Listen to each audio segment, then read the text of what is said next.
청년 상인들을 위해 진주중앙시장의 문을 연 청춘다락의 3분의 2가 폐업했습니다. 이런 가운데 진주시는 제2청년몰을 추진하고 있습니다. 자치단체의 꾸준한 관심과 지원이 이어지고 있는 인근 도시의 성공 사례를 통해 청년몰 사업을 점검했습니다. 시청자 여러분 안녕하십니까? 계속해서 진주에서 전해드리겠습니다. 지난해 진주중앙시장의 문을 연 청년 상인들의 맛집 청춘다락이 1년 4개월 새 3분의 2가 폐업을 하는 등 고전을 면치 못하고 있습니다. 수억 원을 들인 정부 사업이지만 진주시는 관리에 손을 놓고 있습니다. 현재 실태를 먼저 최세진 기자가 보도합니다. 어두운 상가 안, 음식점들이 늘어서 있지만 군데군데 불이 꺼져 있습니다. 점심시간인데도 찾는 손님은 극히 일부.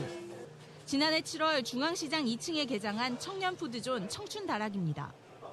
마카롱 가게, 수제 맥주집 등 13개 점포로 야심차게 문을 열었지만 겨우 4개 점포만 남았습니다. 생각했던 것보다 빈 점포도 많기도 하고 약간 조금 행한 것 같아서 좀 아쉬운 것 같아요.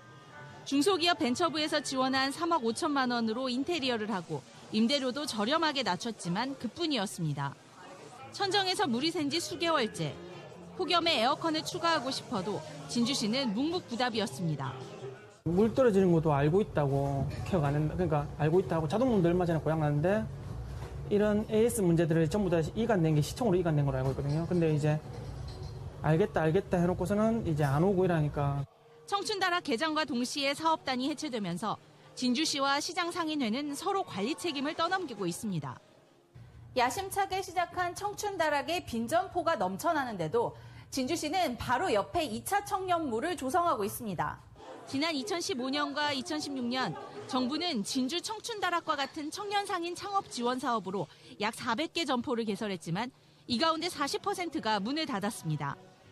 실제로 우리 진주 청년들이 하는 사업들이고 그랬을 때 진주시가 이건 국가에 기대해야 될 것들이 아니라 진주시가 실질적인 지원을 좀 해야 된다고 봐집니다.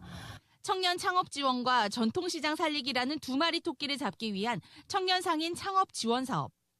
조성에만 급급하고 사후 관리가 되지 않으면서 예산만 낭비한다는 지적이 일고 있습니다. KBS 뉴스 최세진입니다. 네, 앞서 보신 바와 같이 후속 지원이 뒤따르지 않으면서 청년 상인 창업 지원 사업은 안개 속을 헤매고 있습니다. 그렇다면 자치단체의 관심과 지원이 뒤따를 경우 어떤 결과가 나타나는지 가까운 순천의 사례를 황재락 기자가 보도합니다. 순천역에서 멀지 않은 한 양곡 창고. 허름한 창고 안에는 20여 개의 상점들이 손님 맞이해 분주합니다. 지난해 문을 연 청춘창고는 순천시에서 운영하는 청년상인 점포입니다. 입점 상인들은 월 10,000원대의 저렴한 임대료로 최대 2년까지 점포를 계약할 수 있습니다. 영위 목적으로 장사를 하는 곳이 아니라 청년 창업가들을 인큐베이팅 공간입니다. 한마디로 말해서 학교입니다. 입점한 청년 상인들을 대상으로 순천시는 위생과 소방, 세무와 마케팅 등 다양한 교육을 정기적으로 시행합니다.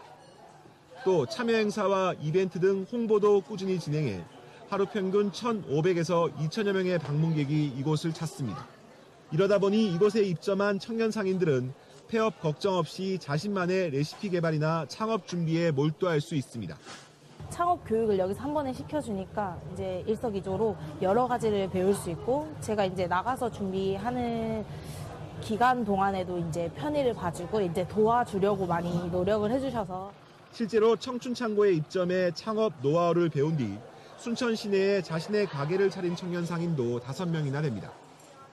이 같은 노력으로 청춘창고는 올해 행정안전부 지역주도형 청년 일자리 사업의 선도 모델로 선정되기도 했습니다. 청년몰의 성공, 점포만 조성하는 데서 끝나는 게 아닌 충실한 후속 지원이 필요합니다. KBS 뉴스 황지락입니다.